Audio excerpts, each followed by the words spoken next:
KG ശങ്കരപ്പിള്ളയുടെ ഏറ്റവും പുതിയ കാവ്യസമാഹാരം കൂർമ്മം എന്ന സമാഹാരത്തിൻ്റെ പ്രകാശനമാണ് തൊട്ട് മുൻ മുഹൂർത്തത്തിൽ ഇവിടെ വെച്ച് നടന്നത്. KGS ഇവിടെ നമ്മോടൊപ്പമായിരിക്കുന്നത് പരിവർത്തന പ്രവാഹങ്ങൾ എന്ന ഈ ഫെസ്റ്റിവലിൻ്റെ ഈ സാഹിത്യോത്സവത്തിൻ്റെ കേന്ദ്ര ആശയവുമായി ബന്ധപ്പെട്ട് മലയാള കവിതയിൽ 70കളിൽ സംഭവിച്ച ഭാവുകത്വ വ്യതിയാനം KGSലൂടെ എങ്ങനെ നിറവേറി, KGSലൂടെയും നിറവേറിയ ഒരു ഭാവുകത്വ വ്യതിയാനമായിരുന്നു 70കളിൽ രാഷ്ട്രീയ ആധുനികതയിലൂടെ മലയാള കവിതയിൽ സംഭവിച്ചത് എന്ന് നമുക്കറിയാം. KGSൻ്റേതായി മലയാള കവിതയിൽ ചില അടയാള തൂണുകൾ പോലെ ചില കവിതകളുണ്ട്. കൊച്ചിയിലെ വൃക്ഷങ്ങൾ, ബംഗാൾ, കഷണ്ടി, മെഴുക്കുപുരണ്ട ചാരുകസേര, ഒടിച്ചുമടക്കിയ ആകാശം, ഇങ്ങനെ ചില അന്യാധീനം, ഇങ്ങനെ അടയാള തൂണുകൾ പോലെ ചില കവിതകൾ മലയാള കവിതയുടെ 70കൾ തൊട്ട് ഇങ്ങോട്ട് സ്ഥാപിച്ചിട്ടുള്ള കവിയാണ് KGS. അതുമാത്രമല്ല, ഒരു കവി എങ്ങനെയാണ് ഒരു ഭാഷയുടെ ഭാഗമായി, ഒരു സംസ്കാരത്തിൻ്റെ ഭാഗമായി, ഒരു ഭാഷാ സംസ്കാരത്തിൻ്റെ ഭാഗമായി മാറുക എന്നതിൻ്റെ ഉദാഹരണങ്ങളാണ് KGSൻ്റെ ചില വരികൾ. ബംഗാളിൽ നിന്നൊരു വാർത്തയുമില്ല എന്ന് കേട്ടാൽ ഉടനെ നമ്മൾ ബംഗാൾ എന്ന കവിതയിൽ എത്തിച്ചേരുന്നത് പോലെ, മുട്ടോളമേ ഉള്ളൂ ഭൂതകാല കുളിർ എന്നതുപോലെ, ഇങ്ങനെ മലയാള കവിതയിലെ ആളുകൾ കണ്ടാണ് സാർ കടലുകൾ ഇത്ര വലുതായത് എന്നതുപോലെ, ഭൂതകാലം ഒരു പക്ഷി സങ്കേതം എന്നതുപോലെ, ഒറ്റയ്ക്ക് കാണരുത് മൃഗശാല എന്നതുപോലെ, മലയാള കവിതയുടെ മാത്രമല്ല മലയാള ഭാഷാ ശൈലിയുടെ, ഭാഷാ സംസ്കാരത്തിൻ്റെ ഭാഗമായി തീർന്ന പഴഞ്ചൊല്ലുകൾ പോലെ, അങ്ങനെയാണല്ലോ ഭാഷയിൽ ഊറിക്കൂടിയ ചില പ്രയോഗങ്ങൾ, ചില കൽപ്പനകൾ, ചില വരികൾ, മണൽക്കാലം എന്നതുപോലെ KGSൻ്റെ ചില കാവ്യ ശീർഷകങ്ങൾ തന്നെ മലയാള ഭാഷയുടെ ഒരു സത്തയായി, സാരാംശമായി, അതിൻ്റെ ഒരു ജീവരസമായി മാറിക്കഴിഞ്ഞിട്ടുണ്ട്. അത്തരം ഒരു കവിയോടൊപ്പമാണ് 70കൾ തൊട്ട് ഇങ്ങോട്ട് ഏതാണ്ട് 50 വർഷങ്ങളായി, ബംഗാളിന് ഇപ്പോൾ 50 വർഷം പിന്നിടുന്നു എന്നാണ് കാവ്യ വായനക്കാർ ഓർമ്മിക്കുന്നത്, ജാഗ്രതയുള്ള കവിതാ വായനക്കാർ ഓർമ്മിക്കുന്നത്. അപ്പോൾ KGSനോട് ആദ്യമായി ചോദിച്ചറിയാൻ ആഗ്രഹിക്കുന്നത്, കൊല്ലം സ്വദേശിയാണ് KGS. കടമ്പനാട്ട് കടമ്പില്ല എന്ന കവിത വായിച്ചിട്ടുള്ളവർക്ക് അത് ഓർമ്മയുണ്ടാവും. അല്ലെങ്കിൽ കഴുതകളായി നടിക്കേണ്ടി വന്ന കുതിരകൾ, ഇതെല്ലാം നമ്മുടെ കാലഘട്ടത്തിൻ്റെ ചില ചുവരെഴുത്തുകളായി തീർന്ന കവിതാ വരികളാണ്. കടമ്പനാട്ട് സ്വദേശിയാണ്. അപ്പോൾ KGSൻ്റെ കുട്ടിക്കാലത്തും കൗമാരകാലത്തും ഒരുപക്ഷെ യൗവനാരംഭത്തിലും കൊല്ലം ജില്ലയെപ്പറ്റി നമുക്കറിയാം. ONVയുടെ ജില്ലയാണ്, തിരുനെല്ലൂർ കരുണാകരൻ്റെ ജില്ലയാണ്, KPSCയുടെ ജില്ലയാണ്, നാരായണ ഗുരുവിൻ്റെ ആസ്ഥാനം ശിവഗിരി കൊല്ലം ജില്ലയിലാണ്. ഇങ്ങനെ പ്രബുദ്ധതയുടെ ഒരു രാഷ്ട്രീയ അന്തരീക്ഷം, കവിതയുടെയും രാഷ്ട്രീയ കവിതയുടെയും ഇടതുപക്ഷ ഭാവുകത്വത്തിൻ്റെയും ഒരു അന്തരീക്ഷം ചൂഴ്ന്നു നിന്ന കൊല്ലം ജില്ലയിലാണ് മാഷിൻ്റെ ജനനം. മാഷ് ആദ്യമായി ഹൃദിസ്ഥമാക്കിയത് തിരുനെല്ലൂരിൻ്റെ റാണി എന്ന കവിതയും ചങ്ങമ്പുഴയുടെ രമണനുമായിരുന്നു, രമണനിലെ ഈരടികളുമായിരുന്നു. അത്തരത്തിൽ ചില പദ്യങ്ങളാണ് ആദ്യമായി താൻ എഴുതി നോക്കിയത്.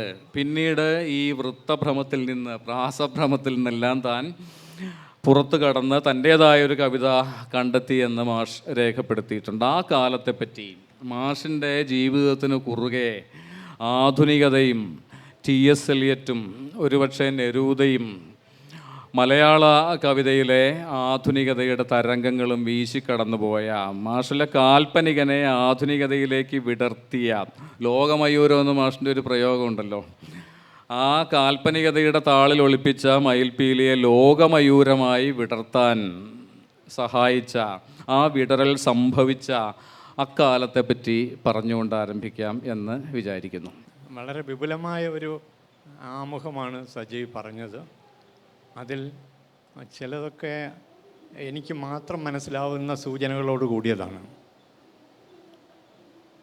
ചിലത് പൊതുവാണ്. എന്നെ സംബന്ധിച്ചിടത്തോളം വളരെ കുട്ടിക്കാലം മുതൽ തന്നെ കവിത എൻ്റെ തൊട്ടൊക്കെ ഉണ്ട്, പരിസരത്തുണ്ട്. പക്ഷെ ക്രമേണ എനിക്ക് മനസ്സിലായി അതൊന്നുമല്ല കവിത, അല്ലെങ്കിൽ അതൊന്നുമല്ല എനിക്ക് വേണ്ട കവിത, ഞാൻ എഴുതേണ്ട കവിത എന്ന്. അങ്ങനെ ഇരിക്കുമ്പോൾ എനിക്ക് കുട്ടിക്കാലത്ത് തന്നെ ഉണ്ടായ ഒരു ആരും പഠിപ്പിക്കാതെ ഞാൻ പഠിച്ച ഒരു കാര്യം, കവിത നീതിയിൽ നിന്ന് ജനിക്കുന്നു എന്നാണ്. അപ്പോൾ കാട്ടാളൻ കണ ചെയ്ത് എണ്ണപ്പക്ഷികളിൽ ഒന്നിനെ വീഴ്ത്തുമ്പോൾ അവിടെ ഒരു മാഷ് ക്ലാസ്സിൽ പറഞ്ഞത് ഹിംസയ്ക്കെതിരായിട്ടുള്ള ഒരു പ്രതിരോധ ശ്ലോകമാണ് വാൽമീകി എഴുതിയതെന്നാണ്. പിന്നെ കേട്ടത് കാരുണ്യത്തിൻ്റെ ആവിഷ്കാരമാണെന്നാണ്.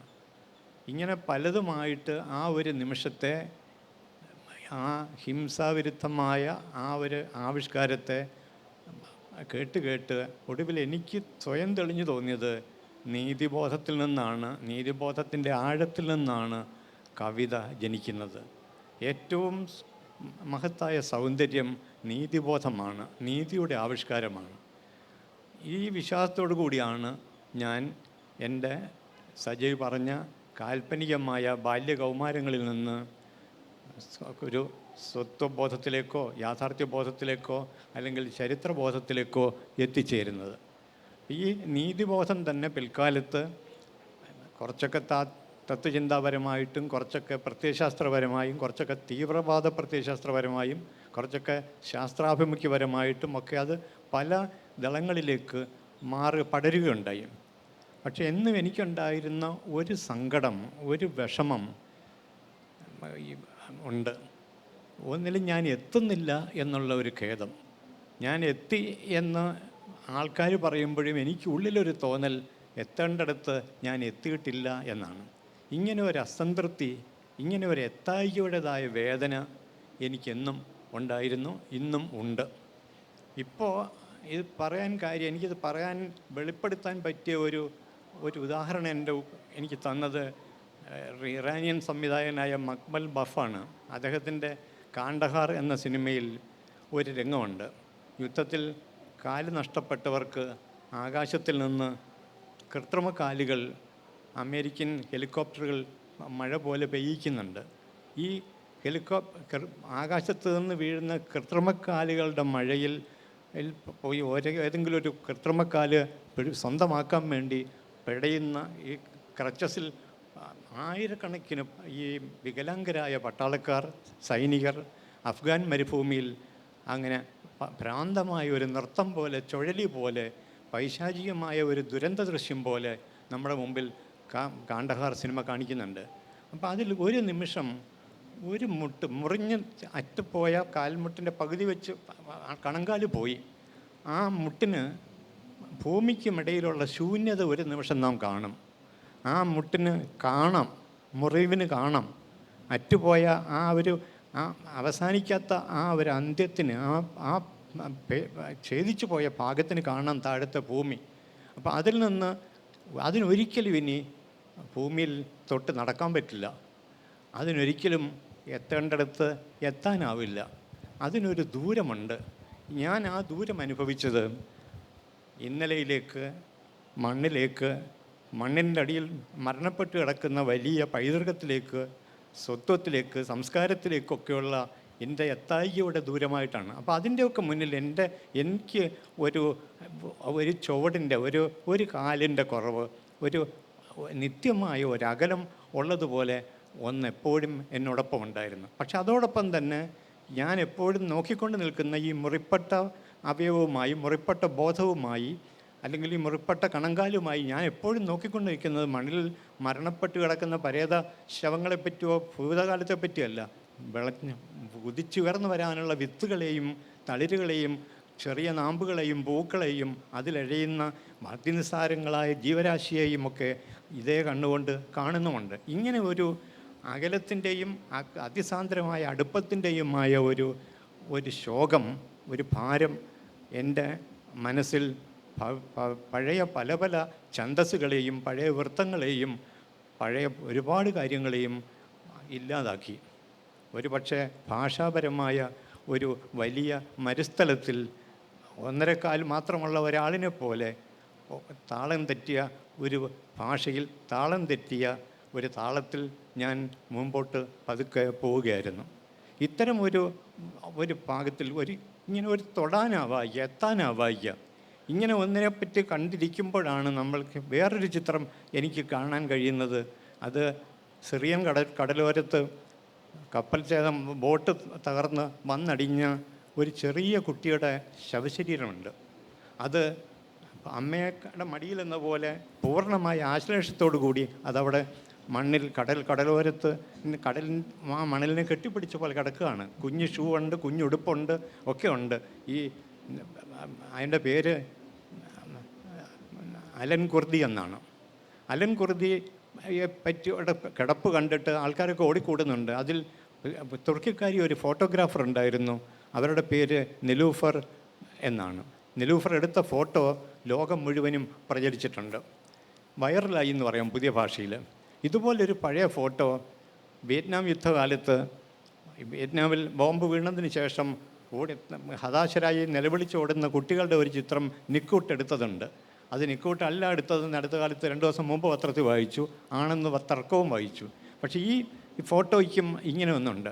അപ്പോൾ ഏത് ദുഃഖത്തിലും, ഏത് അഭയാർത്ഥി പ്രവാഹത്തിലും, ഏത് നിസ്സഹായതയിലും ഏറ്റവും കൂടുതൽ പീഡിപ്പിക്കപ്പെടുന്നത് വരാനിരിക്കുന്ന തലമുറയാണ്, കുഞ്ഞുങ്ങളാണ്. ലോകത്തെ എല്ലാ ദുരന്തങ്ങളുടെയും ഏറ്റവും വലിയ കയങ്ങൾ, പാതാളങ്ങളൊക്കെയും കുഞ്ഞുങ്ങളാണ്.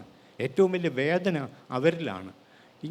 നമുക്ക് നമ്മളെ വല്ലാതെ അമ്പരപ്പിക്കുന്ന, നമ്മളെ പ്രതിസന്ധിയിലാക്കുന്ന വലിയ കാരുണ്യത്തിൻ്റെയും നീതിബോധത്തിൻ്റെയുമായ ദൃശ്യങ്ങളാണ് ഈ നമ്മുടെ മുമ്പിൽ ഓരോ ദിവസവും വരുന്നത്. ഇപ്പോൾ നിങ്ങൾ വാർത്തകൾ ശ്രദ്ധിക്കുന്നവർക്കറിയാം, കൊലപാതകത്തെപ്പറ്റി അച്ഛൻ മകനെ വെട്ടിക്കൊല്ലുന്നു, മകൻ അച്ഛനെ വെട്ടിക്കൊല്ലുന്നു, അമ്മയെ വെട്ടിക്കൊല്ലുന്നു, കാമുകനെ വിഷം കൊടുത്ത് കൊല്ലുന്നു. ഇങ്ങനെ കൊലപാതക പരമ്പരകളാണ് ഇവിടുത്തെ നിത്യവാർത്ത. അതാണ് ഇവിടെ മലയാളത്തിൽ മാത്രമല്ല, ലോകം മുഴുവനും ഹിംസയുടേതായ ഒരു പുതിയ ഒരു ഡെവിൾ ഉണ്ട്. അപ്പം ഇങ്ങനെ ഈ ഒരു ഡെവിളിനെ കാണുക എന്ന് പറയുന്നതാണ് ഇപ്പോൾ നമ്മുടെ കണ്ണിൻ്റെ ഏറ്റവും പ്രാഥമികമായ ജോലി. അതാണ് നമ്മൾ വായിക്കുമ്പോൾ ഡെവിളിനെ കാണുന്നു, ഓർക്കുമ്പോൾ ഡെവിളിനെ കാണുന്നു. ഇങ്ങനെ ഒരു പിശാച് ദർശനം എന്ന് പറയുന്ന ഒന്നിനെയാണ് യഥാർത്ഥത്തിൽ ഇന്നത്തെ ലോകത്ത് നമ്മുടെ നിത്യാനുഭവമായി നിൽക്കുന്നത്. പക്ഷെ നമുക്കൊരു മരവിപ്പുണ്ടുള്ളിൽ കണ്ട് പിശാച് മുമ്പിലില്ലെന്ന് തോന്നുക. കാരണം നമ്മളും പിശാചിൻ്റെ ഉള്ളിലാണ്. അങ്ങനെ ഒരു പിശാചായി തീർന്ന ഒരു കാലഘട്ടത്തിൻ്റെ പ്രതിനിധി എന്ന നിലയിലാണ് ഇന്ന് ഭാവുകത്വമുള്ള ജീവനുള്ള ഓരോ മനസ്സും പുലരുന്നത്. ഇങ്ങനെ ഒന്നിനോട് നമുക്ക് യോജിക്കാൻ വയ്യ. അപ്പോൾ വിയോജിപ്പിലേക്ക് സ്വാഭാവികമായും നേരുള്ള മനസ്സൊക്കെ ഈ സമയത്തോട് വിയോജിക്കുന്നവരായി, ഈ സമയത്തോട് കലഹിക്കുന്നവരായി. അത്തരം വിയോജിപ്പിൻ്റെയും കലഹത്തിൻ്റെയും എഴുത്തുകളാണ് എനിക്ക് ഓർമ്മ മുതിർന്ന കാലം മുതൽ ഞാൻ വായിക്കുന്നത്, അല്ലെങ്കിൽ എഴുതപ്പെട്ടതിലൊക്കെ ഞാൻ അതാണ് കണ്ടെത്തിക്കൊണ്ടേയിരിക്കുന്നത്. അങ്ങനെ ഒരു ഉദാഹരണം പറഞ്ഞാൽ, ഇതിൻ്റെ ഉള്ളിൽ ശാന്തിയുടെ ഇടം, വലിയ ഹിംസ നടക്കുമ്പോൾ അതിൽ തന്നെ വെറുപ്പില്ലായ്മയുടേതായ ഒരിടം. ഇപ്പോൾ വിക്ടർ ഹ്യൂഗോയുടെ 93 എന്ന് പറഞ്ഞ നോവലിൽ ലോർഡ് ലെൻഡനാക്ക് എന്ന് പറഞ്ഞ പ്രഭുവുണ്ട്. ലെൻഡനാക്ക് പ്രഭു അനുയായികളുമൊത്തിങ്ങനെ ഉലാത്തുമ്പോൾ തൊട്ടടുത്ത് ഇയാളുടെ ശത്രുവിൻ്റെ വീട് കത്തിപ്പടരുന്ന തീ കത്തിപ്പോവാണ്. തീ പിടിച്ച് ആ വീട്ടിൻ്റെ ഉള്ളിൽ നിന്ന് നിലവിളി കേൾക്കാം. ലെൻഡനാക്ക് പ്രഭു ആ തീ ജ്വാലയ്ക്കുള്ളിലേക്ക് കടന്നു കയറുകയും അതിൽ നിന്ന് ഒരു കുഞ്ഞിനെ വീണ്ടെടുത്ത് രക്ഷിച്ച് പുറത്തേക്ക് വരികയും ചെയ്യുന്നുണ്ട്. ഈ മനുഷ്യൻ എന്ത് ഭ്രാന്താണെന്നാണ് കൂടെയുള്ളവർ വിചാരിക്കുന്നത്. പക്ഷേ ലോർഡ് ലെൻഡനാക്കിന് വലിയൊരു ശ്രീബുദ്ധൻ്റെ പോലെയുള്ള ഒരു മനസ്സാണ്. അത് വിക്ടർ ഹ്യൂഗോയുടെ ഒരു സൃഷ്ടിയാണ്. വലിയ ഹിംസയുടെ കാലത്ത്, ഏറ്റവും വലിയ ശത്രുതയുടെ കാലത്ത് വെറുപ്പില്ലാത്ത ഇടങ്ങൾ സൃഷ്ടിക്കാൻ കഴിയുന്നു എന്ന് പറയുന്നത് വലിയ കലയ്ക്ക് കഴിയുന്ന ഒന്നാണ്. അത്തരം ഒരു വലിയ വെറുപ്പില്ലാത്ത ഇടത്തിൻ്റെ സൃഷ്ടിയാണ് വിക്ടർ ഹ്യൂഗോ സൃഷ്ടിച്ചത് മുഴുവനും.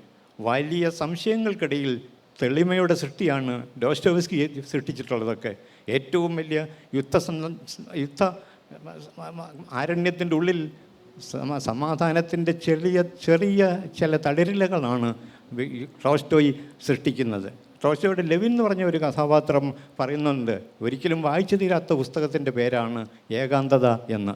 ഒരിക്കലും കുടിച്ചു തീരാത്ത തെളിനീരിൻ്റെ പേരാണ് പ്രശാന്തി, ശാന്തത, സമാധാനം എന്ന് പറയുന്നത്. ഇങ്ങനെ ചില ഇടങ്ങളിലാണ് പലപ്പോഴും ആയിരക്കണക്കിന് പേജുള്ള ഒരു നോവലിൽ ഒരു സൂക്തം, ഒരു സത്യം, ഒരു വെളിവ്, ഒരു രശ്മി ഇങ്ങനെ ഉണ്ടാവും. അങ്ങനെ ചിലത് ഭക്ഷിച്ചും ചിലതൊക്കെ അതിനെ ഓമനിച്ചും ഒക്കെയാണ് എൻ്റെ കവിത മുമ്പോട്ട് പോകുന്നത്. മാഷിൻ്റെ ചരിത്രപ്രസിദ്ധമെന്ന് പറയാവുന്ന കവിതാ ചരിത്രത്തിൽ ഒരു നാഴികക്കല്ല് പോലെ നിലകൊള്ളുന്ന ബംഗാൾ എന്ന കവിതയിൽ എനിക്ക് വ്യക്തിപരമായി പ്രിയപ്പെട്ട ഒരു വരിയുണ്ട്. കേട്ട വാർത്തകൾ ഭീകരം, കേൾക്കാത്തവ കൂടുതൽ ഭീകരം എന്ന് ഒരുപക്ഷെ കാൽപ്പനികതയിലെ ഏറ്റവും ഇമ്പമുറ്റ വരികളെ കീറ്റ്സിൻ്റെ heard melodies are sweet those unheard are sweeter എന്നതിനെ വിലോമമായി പാരഡി ചെയ്യുന്ന, അതിൻ്റെ വിപരീതത്തിലേക്ക് പരാവർത്തനം ചെയ്യുന്ന വരികളാണ്. കേട്ട വാർത്തകൾ ഭീകരം, കേൾക്കാത്തവ കൂടുതൽ ഭീകരം. ആ ഭീകരത ഒരുപക്ഷെ ഇക്കാലത്തെ സംബന്ധിച്ച് കൂടുതൽ കരാളത കൈവരിച്ചിരിക്കുന്നു എന്നാണ് KGS ഇവിടെ സൂചിപ്പിച്ചത്. 70കളിൽ ബംഗാൾ എഴുതപ്പെടുന്ന കാലത്തേക്കാൾ ഭീകരമാണ്, കേട്ട വാർത്തകളേക്കാൾ ഭീകരമാണ് കേൾക്കാത്തവ, കേൾക്കാനിരിക്കുന്നവ എന്ന ഭീതിയുടെ, അരക്ഷിതത്വത്തിൻ്റെ, ഹിംസയുടെ, തിന്മയുടെ, പൈശാചികതയുടെ, അല്ലേ, പിശാചിൻ്റെ പ്രത്യക്ഷങ്ങളാൽ ലോകം നിറഞ്ഞിരിക്കുന്നു എന്നാണ് ഇവിടെ KGS സൂചിപ്പിച്ചത്. നീതിയാണ് തൻ്റെ കവിതയുടെ അടിസ്ഥാന സ്രോതസ് എന്നും അദ്ദേഹം പറഞ്ഞു. ഇങ്ങനെ മുമ്പേ പറഞ്ഞിട്ടുള്ള ഒരു കവി എൻ്റെ ഓർമ്മയിലുള്ളത് സ്വച്ഛം സുന്ദരമെല്ലാം എന്നാൽ സുന്ദരതമമായുള്ളത് ധർമ്മം എന്നെഴുതിയ വൈലോപ്പിള്ളിയാണ്. വൈലോപ്പിള്ളി നീതി എന്ന വാക്കല്ല ഉപയോഗിക്കുന്ന, പകരം ധർമ്മം എന്നാണ് പറയുന്നത്. രണ്ടും സമാനാർത്ഥമുള്ള വാക്കുകളാണെന്ന് ഞാൻ വിചാരിക്കുന്നു. ഒന്ന് പാരമ്പര്യത്തിൻ്റെ പഴക്കത്തിൽ നിന്ന് വരുന്നു, നീതി കുറച്ചുകൂടി പുതുക്ക ചുവയുള്ള ഒരു വാക്കായിരിക്കുമ്പോഴും രണ്ടും ഒരേ അർത്ഥത്തിലേക്ക് ചൂണ്ടുന്ന വാക്കുകളാണ്. സ്വച്ഛം സുന്ദരമെല്ലാം എന്നാൽ സുന്ദരതമമായുള്ളത് ധർമ്മം. നീതിയാണ് ഏറ്റവും വലിയ സൗന്ദര്യം. ഈ വൈലോപ്പിള്ളിയെപ്പറ്റി വേരിൽ നിന്ന് കനിയിലേക്ക് മുറുകുന്ന പുള്ളുവത്തന്തിയിലെ വൈദ്യുതി എന്നെല്ലാം KGS തൻ്റെ കൊച്ചിയിലെ വൃക്ഷങ്ങളിൽ എഴുതുന്നുമുണ്ട്. അപ്പോൾ കവിതയിൽ വാക്കുകളുടെ മഹാബലിയായി വിവരിക്കപ്പെട്ട ഉണ്ട്. അതുപോലെ ശ്മശാനത്തിൽ ചുടലപ്പറമ്പിൽ പതിതകാലം വാസവദത്തെ പോലെ കിടന്നു എന്ന് ബംഗാളിൽ എഴുതുന്നുണ്ട് KGS. ഇങ്ങനെ ആശാനിൽ തൊട്ട് തുടങ്ങുന്ന പിയിലൂടെ വരുന്ന, വൈലോപ്പിള്ളിയിലൂടെ വരുന്ന ഒരു പാരമ്പര്യത്തെ സ്വാംശീകരിച്ചിട്ടുണ്ട് KGS എന്ന കവി. അദ്ദേഹം പദ്യരൂപങ്ങൾ ഉപേക്ഷിക്കുമ്പോഴും കവിതയെ ഒരു ഗദ്യശില്പമാക്കി, ഒരു സൂക്ഷ്മ ഗദ്യശില്പമാക്കി മാറ്റുമ്പോഴും KGSൻ്റെ കവിതയിൽ വളരെ സജീവമായ ഒരു മലയാള കാവ്യ സംസ്കാരമുണ്ട്. അത് ആശാനിൽ തുടങ്ങുന്നു എന്നാണ് എൻ്റെ വിചാരം. ആശാൻ്റെ മാതങ്കിയെപ്പറ്റി, മാതങ്കിയും ആനന്ദനും തമ്മിൽ നടന്ന ജലവിനിമയത്തെപ്പറ്റി ഇത്ര ആവേശപൂർവ്വം ആവർത്തിച്ച് പറയാറുള്ള, എഴുതാറുള്ള, കവിതയിൽ തന്നെ ആവർത്തിച്ച് എഴുതിയിട്ടുള്ള മറ്റൊരു മലയാള കവി ഉണ്ടാവില്ല. അപ്പോൾ മാതങ്കിയാണോ, മാതങ്കിയും ആനന്ദനും തമ്മിൽ നടന്ന ജലവിനിമയ മുഹൂർത്തത്തിൻ്റെ ആഴം എന്താണ് KGSന്? അങ്ങനെ ആശാനിൽ തുടങ്ങി നമുക്ക് വൈലോപ്പിള്ളി വഴി പിയിലേക്ക്, അല്ലെങ്കിൽ പിയിലൂടെ വൈലോപ്പിള്ളിയിലൂടെ 70കളിലേക്ക് എത്താം എന്ന് ഞാൻ വിചാരിക്കുന്നു. ആശാൻ സഞ്ചരിച്ചത് മുഴുവനും ഒരു തുള്ളി തെളിനീരിലേക്കാണ്. അത് സത്യത്തിൻ്റെ തെളിനീരാവാം, പ്രണയത്തിൻ്റെ തെളിനീരാവാം. ഒരു തെളിമയ്ക്ക് വേണ്ടി ഇത്രയും ദാഹിച്ച ഒരാൾ കുമാരനാശാനെ പോലെ മലയാളത്തിൽ ഉണ്ടായിട്ടേ ഇല്ല. ആ തെളിനീരിൻ്റെ പാരമ്യം എന്ന് പറയുന്നത് ഈ മാതങ്കി ചൊരിയുന്ന, ആ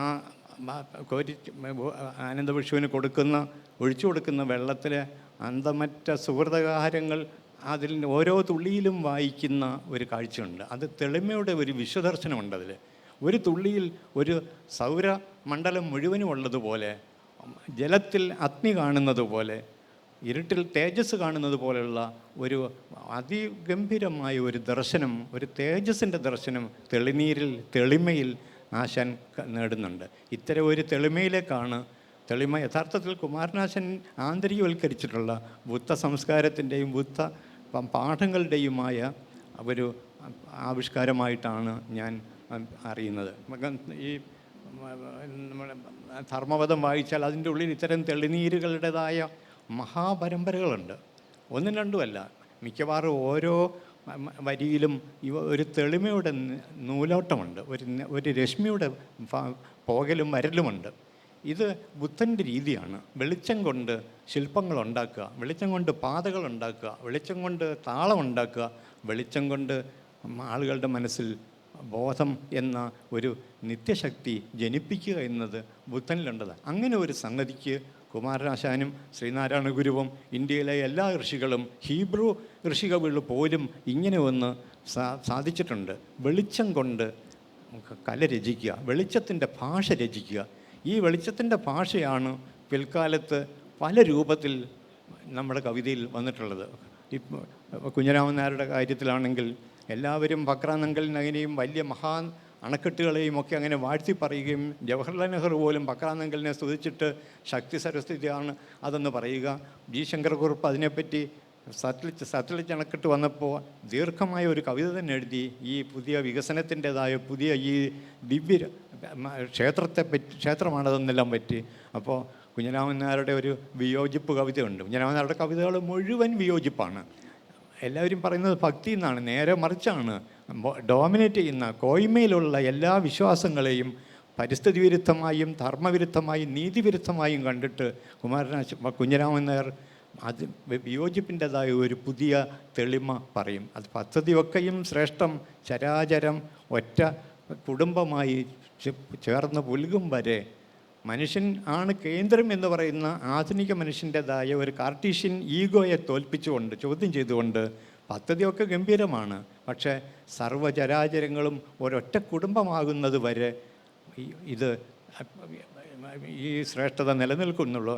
അതിനപ്പുറത്താണ് യഥാർത്ഥ മഹിമ എന്ന് പറയുന്ന ആദ്യത്തെ പാരിസ്ഥിതിക വിവേകത്തിൻ്റെയും പാരിസ്ഥിതിക ബോധത്തിൻ്റെയും ഒരുപക്ഷെ പാരിസ്ഥിതികമായ പ്രക്ഷോഭത്തിൻ്റെയും ഒക്കെ കവിയായി കുഞ്ഞിരാമൻ നായർ മാറുന്നത് ഇങ്ങനെ ചില സന്ദർഭങ്ങളിലാണ്. അപ്പോൾ കുഞ്ഞിരാമൻ നായർ അവിടെ ഒരു തിരുത്ത് കൊണ്ടുവരുന്നുണ്ട്.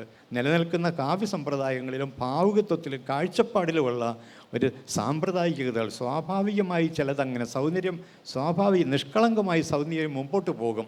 ഒരു തലമുറയിൽ നിന്ന് അടുത്ത തലമുറയിലേക്ക് സൗന്ദര്യം ഒരു ശീലം എന്ന നിലയിൽ ഭാവുകത്വത്തിൽ കലർന്നു വരും. അതല്ല, അങ്ങനെ ശീലത്തിലല്ല, മറിച്ച് ചോദ്യം ചെയ്യലിലൂടെയാണ് കവിത മുമ്പോട്ട് പോകുന്നത് എന്ന വിയോജിപ്പിൻ്റെ സ്വരം കുഞ്ഞിരാമൻ നായർ വളരെ വളരെ വളരെ ആഴത്തിൽ ഉയർത്തിയിട്ടുണ്ട്. ഈ കുറ്റിപ്പുറം പാലം എന്ന കവിതയിൽ എടശ്ശേരി പറയുന്നുണ്ട്, പാലം വന്നു, പാലത്തോടൊപ്പം നാഗരികത വന്നു, കോഴിക്കോടും കൊച്ചിയും തമ്മിലൊക്കെ നല്ല ബന്ധമായി. പക്ഷേ കല്ലും ഉരുക്കും കമ്പി സിമെൻറ്റും പുകയും ഒക്കെ വന്നു. ഒപ്പം തന്നെ അതിനോടൊപ്പം വന്നിട്ടുള്ളത് ഹിംസാത്മകമായ ഒരു കലുഷതയാണ്. അറിയാത്തവർ തമ്മിൽ അടിപിടികൾ ആയി വരുന്നുണ്ട്. പോയി മറഞ്ഞതൊക്കെ പ്രിയപ്പെട്ടവയാണ്. അതായത് ഗ്രാമലക്ഷ്മി എന്നേക്കോ പോയി മറിഞ്ഞിരിക്കുന്നു. ഫലഭാര നമ്രതലുക്കൾ ചൂടുന്ന ആ ഭൂദൃശ്യങ്ങളൊക്കെ പോയിരിക്കുന്നു. സ്നേഹവും തണലും കുളിർമയും മാധുര്യവും തെളിമയുമുള്ള ഒരു ലോകം അസ്തമിച്ചു പോയി. കുറ്റിപ്പുറം പാലം വന്നത് നന്നായി, പക്ഷേ അതിൻ്റെ ഉള്ളിലൂടെ അടിയിലൂടെ ഭാവിയിൽ ഇനി ഒഴുകാനിരിക്കുന്നത് വളരെ മാലിന്യത്തിൻ്റെതായ ദുഃഖാകുലമായിട്ടുള്ള ഒരഴുക്കുചാലായി പേരാർ നാളെ മാറിപ്പോകുമോ എന്ന ഉള്ള ഭയാനകമായ ഒരു ആങ്സൈറ്റി ഉണ്ട്. അത് നീതിബോധത്തിൻ്റെതായ പാരിസ്ഥിതിക നീതിബോധത്തിൻ്റെ അല്ലെങ്കിൽ ജൈവ നീതി ദർശനത്തിൻ്റെ മലയാളത്തിലെ ഏറ്റവും ശക്തമായ കാഴ്ചകളിലൊന്നാണ് കുറ്റിപ്പുറം പാലം തരുന്നത്. അവിടെയും നാം അറിയുന്നത് തെളിമയിലേക്കുള്ള ഒരു തെളിനീരിൻ്റെതായ ഒരു പ്രത്യാശ, തെളിനീരിന് വേണ്ടിയുള്ള ഒരു കാത്തിരിപ്പ്, അതിനു വേണ്ടിയുള്ള ഒരു കിണർ കുഴിച്ചു പോകൽ കവിതയായി രൂപാന്തരപ്പെടുത്തുകയായിരുന്നു ഭാഷയിൽ ഈ കവികളൊക്കെ ചെയ്തത്. വൈലോപ്പള്ളി ആകട്ടെ നേരെ മറിച്ച് സർപ്പക്കാടെന്ന കവിതയിൽ വൈലോപ്പള്ളിയുടെ നിലപാടിനോട് നമുക്കങ്ങനെ യോജിക്കാൻ പറ്റില്ല. എല്ലാം കാടും പടലും വെണ്ണീറാക്കി കനകക്കതിരിന് വളമേകി എന്ന് പറഞ്ഞ് പോകുന്ന ഭാഗത്തൊക്കെ ഒരു കാട് വെട്ടി തെളിക്കുന്നതിനെ വികസനത്തെ ഒരു പരിധിയോളം അദ്ദേഹം സ്വാഗതം ചെയ്യുന്നുണ്ട്. പക്ഷേ അനവധി കവിതകളിൽ അദ്ദേഹം ഏകാധിപത്യത്തിനും ജനാധിപത്യ വിരുദ്ധതയ്ക്കുമെതിരായും നിലപാടെടുക്കുന്നുണ്ട്. ഇങ്ങനെ ഒരു നീതിയുടെ പക്ഷം വിട്ട് ഈ കവികൾ ആരും, എൻ്റെ മുമ്പിൽ ഉണ്ടായിരുന്ന കവികളിൽ ഒരാൾ പോലും നീതിപക്ഷത്തിലല്ലാതെ ഒരു പക്ഷത്തേക്ക് പോയിട്ടില്ല. കവികൾ എന്നും ഒരു സവർണ പ്രതിപക്ഷമാണെന്ന് വൈലോപ്പള്ളി പറഞ്ഞു. പക്ഷേ കവികളെന്നും ഇടതുപക്ഷമോ വലതുപക്ഷമോ അല്ല. ഈ സവർണ പ്രതിപക്ഷം നീതിപക്ഷമാണ്, കവിതയുടെ പക്ഷം ഭാവിയുടെ പക്ഷമാണ്. ആ പക്ഷത്താണ് മലയാളത്തിലെ ഏറ്റവും നല്ല കവിത എക്കാലത്തും നിന്നിട്ടുള്ളത്. KGSൻ്റെ കവിതയിൽ പക്ഷികളുടെ ഒരു ലോകമുണ്ടെന്ന് അതിൻ്റെ നല്ല വായനക്കാർക്ക് എല്ലാവർക്കും അറിയാം. ഒടിച്ചുമടക്കിയ ആകാശം, അമൃതനും വിഷത്തിനും ഇടയിൽ, ഇങ്ങനെ പക്ഷികളുടെ ഒരു നിബിഡ ലോകമുണ്ട് KGSൻ്റെ കവിതയിൽ. കുയിലുണ്ട്, കാക്കയുണ്ട്, ചകോരമുണ്ട്, ഗരുഡനുണ്ട്. എങ്കിലും വളരെ കണ്ണും പൂട്ടി ഞാൻ ചോദിക്കുകയാണ്. അയുക്തികമായ ഒരു അസംബന്ധം നിറഞ്ഞ ഒരു ചോദ്യമാണ്, ഒരു കാവ്യയുക്തിയെ മാത്രം ആശ്രയിച്ചുകൊണ്ടുള്ള ഒരു ചോദ്യമാണ്. ജഡായു ആണോ KGSൻ്റെ പക്ഷി? ഒരു പക്ഷി പക്ഷി എന്നതിന് പക്ഷേ എന്നാണ് കവിയുടെ മറുപടി. എല്ലാ പക്ഷികളോടും എനിക്കിഷ്ടമാണ്. കാരണം വെച്ചാൽ ഈ പോസ്റ്റ് ഹ്യൂമൻ ചിന്തകൾ വരുന്നതിന് മുമ്പ് തന്നെ മലയാള കവിതയിൽ പോസ്റ്റ് ഹ്യൂമൻ ചിന്തയുണ്ട്. അതായത് ആന്ത്രോപ്പോസീൻ എന്ന് വിളിക്കാവുന്ന മനുഷ്യന് സർവാധിപത്യമുള്ള, മനുഷ്യന് വേണ്ടിയാണ് എല്ലാം, ഈ പ്രകൃതി മുഴുവനും അവൻ്റെ താല്പര്യത്തിന് വേണ്ടി അവന് ചൂഷണം ചെയ്യാനും അവന് വിനിയോഗിക്കാനുമുള്ള വിഭവങ്ങളാണ് ചുറ്റുമുള്ളത്. മനുഷ്യനാണ് പ്രകൃതിയുടെ ഓമനപുത്രൻ എന്ന് പറയുന്ന വളരെ സങ്കുചിതമായ ഒരു മനുഷ്യൻ്റെ ഈ പ്രിയ അല്ലെങ്കിൽ ഉടമസ്ഥത പ്രഖ്യാപനത്തോടെ വിയോജിക്കുന്നതാണ് ഭൂരിപക്ഷം മലയാള കവിതയും. മറിച്ച് മനുഷ്യൻ പ്രപഞ്ചത്തിലെ അനവധി കേന്ദ്രങ്ങളിൽ ഒരു കേന്ദ്രമാണെന്നും കോടാനുകോടി കേന്ദ്രങ്ങളുള്ള ഒന്നാണ് പ്രപഞ്ചമെന്നും പോസ്റ്റ് ഹ്യൂമൻ ചിന്തയിൽ വളരെ ഉജ്ജ്വലമായി ഇന്ന് അവതരിപ്പിക്കപ്പെടുന്നുണ്ട്, ലോകം മുഴുവനും ചർച്ച ചെയ്യപ്പെടുന്നുണ്ട്. ഇതിൻ്റെ ഒരു പ്രവചനാത്മകമായ മുന്നൊരുക്കം ലോക കവിതയിൽ തന്നെ ധാരാളം സംഭവിച്ചു കഴിഞ്ഞിട്ടുണ്ട്. ഇങ്ങനെ ഒന്നാണ് ശരിക്കും പറഞ്ഞാൽ ഇപ്പോൾ എസ്രാ പൗണ്ടിൻ്റെയും എലിയറ്റിൻ്റെയും ഒക്കെ കവിതയിൽ വരുന്ന നരകത്തെക്കുറിച്ചുള്ള കാഴ്ചയുണ്ട്. അല്ലെങ്കിൽ ഷീമസ് ഹീനിയുടെ ആ കവിതയിൽ ഡിഗ് ചെയ്ത് കുഴിച്ചു പോയി എത്തിച്ചേരുന്നത് ഒരു ഭയാനകമായ ഒരു നരകപാതാളത്തിലാണ്. ഇങ്ങനെ അന്വേഷിച്ച് പോകുന്നവരൊക്കെ നാം പിന്നിട്ട് പോകുന്ന നമ്മുടെ ചരിത്രം വലിയൊരു നരകമാണെന്ന് കാണുന്നു. അപ്പോൾ ഈ കവികളിലൊക്കെ ദാന്തെയുടെ സാന്നിധ്യം, ദാന്തെയുടെ സ്വാധീനം, ദാന്തെ പ്രവചിച്ച ഇൻഫർണോ എന്ന് പറയുന്നതിൻ്റെ നരകത്തിൻ്റെതായ ഭയാനകമായ ദൃശ്യം ലോക കവിതയിലുണ്ടായിരുന്നു. അതൊക്കെ മലയാളത്തിലേക്കും സംക്രമിച്ചിട്ടുണ്ട്. അങ്ങനെ ഒരു നരകദർശനത്തിൻ്റെതായ കാണ്ഡമാണ് മലയാളത്തിൽ കുറേ കാലത്തേക്കെങ്കിലും ആധുനിക കവിത, ആധുനിക കഥയും കുറച്ചൊക്കെ ആധുനിക നോവലും കാണിച്ചു തന്നിട്ടുള്ളത്. നമ്മൾ യഥാർത്ഥത്തിൽ സ്വർഗത്തിലല്ല, ഇത് പറുദീസയല്ല. എത്ര ഉന്നതമായ ആധുനികമായ സുഖസൗകര്യങ്ങളിലാണെങ്കിലും അവിടെ നാം അദൃശ്യമായ ഒരു നരകമുണ്ട്. ഈ അദൃശ്യമായി മറഞ്ഞു നിൽക്കുന്ന നരകത്തെ വെളിപ്പെടുത്തി കാണിക്കുന്നതാണ് പുതിയ എഴുത്ത്. പലപ്പോഴും മറഞ്ഞു നിൽക്കുന്ന നരകം എന്ന് പറയുന്നത് മറഞ്ഞു നിൽക്കുന്ന അനീതിയാണ്. അപ്പോൾ ഓരോ അനുഭവത്തെയും വിമർശിക്കുകയും ഓരോ ജീവിത സന്ദർഭത്തെയും വിമർശിക്കുകയും ഓരോ പരികല്പനയും വിമർശിക്കുകയും ചെയ്തുകൊണ്ട് അവയൊക്കെ അപനിർമ്മിച്ചിട്ട് അതിൻ്റെ പിന്നിലത്തെ നരകയാഥാർത്ഥ്യത്തെ വെളിപ്പെടുത്തുക എന്ന് പറയുന്ന ഒരു ദൗത്യം ആണ് ആധുനിക ചിന്ത ചെയ്ത ഒരു വലിയ കാര്യം എന്ന് എനിക്ക് തോന്നാറുണ്ട്. ഈ പക്ഷികൾ എന്ന് പറയുന്നത് മനുഷ്യരെ പഠിപ്പിക്കാൻ വിട്ട ക്രിസ്റ്റീന റോസറ്റിയുടെ പക്ഷികൾ കവിതകളുണ്ട്. അതിൽ റോസറ്റി പറയുന്നത് എപ്പോഴും ഇങ്ങനെയാണ്: ഇത് നമ്മളെ പഠിപ്പിക്കുകയാണ്. പറന്ന് പൊങ്ങുമ്പോൾ, അമരുമ്പോൾ, ആകാശത്ത് പറക്കുമ്പോൾ താഴെ കൊയ്ത്ത് കഴിഞ്ഞ പാടത്ത് നെൽക്കുറ്റികൾക്കിടയിൽ മുട്ട വിരിയാറായിട്ടുണ്ട്. അതിനെപ്പറ്റിയുള്ള ഉത്കണ്ഠ മേഘങ്ങൾക്കിടയിൽ പറക്കുന്ന സ്കൈലാർക്കിനുണ്ട്. ഇങ്ങനെ ഒരു ഭൂമിയും ആകാശവും തമ്മിൽ, അല്ലെങ്കിൽ ഏറ്റവും ആഴവും ഏറ്റവും ഉയരവും തമ്മിൽ, അപാരതയും ക്ഷണികതയും തമ്മിലൊക്കെയുള്ള ഒരു വലിയ സംവാദത്തിൻ്റെ ഭാഷയായി, വിനിമയത്തിൻ്റെ ഭാഷയായി പക്ഷിയെ കവിതകൾ, ലോകം മുഴുവനും കവിതകളിൽ ഉപയോഗിച്ചിട്ടുണ്ട്. വാൽമീകിയുടെ ആദ്യം ഞാൻ പറഞ്ഞ ആ ഇണപ്പക്കിളികൾ മുതൽ കവിതയിലെ ഒരു നിത്യസാന്നിധ്യമാണ് പക്ഷി എന്നതും. മാഷേ, നമുക്ക് ജഡായുവിലേക്ക് തന്നെ വരാം. ജഡായുവിനോട് എന്താണ് മാഷിന് പ്രത്യേക പ്രതിപത്തി? ഒരു പക്ഷേ എന്ന് മാഷ് പറഞ്ഞല്ലോ, അനീതിയെ, രാക്ഷസനെ, സീതയെ തട്ടിക്കൊണ്ടുപോയ രാക്ഷസ രാജാവിനെ എതിരിട്ട് ചിറക് ഛേദിക്കപ്പെട്ട പക്ഷിയാണല്ലോ ജഡായു. അപ്പോൾ അനീതിയോട് എതിരിട്ട പക്ഷിയാണ്. ആ എതിരിടലിൻ്റെ പക്ഷി രൂപകമാണ് ജഡായു. രവിവർമ്മ വരച്ചിട്ടുണ്ട്. ഈ അടുത്ത കാലത്ത് മൂലൂരിൻ്റെ പഴയ കവിരാമായണത്തിൽ കവി സ്വയം പറയുന്ന ഞാൻ ജഡായു ആണെന്ന്.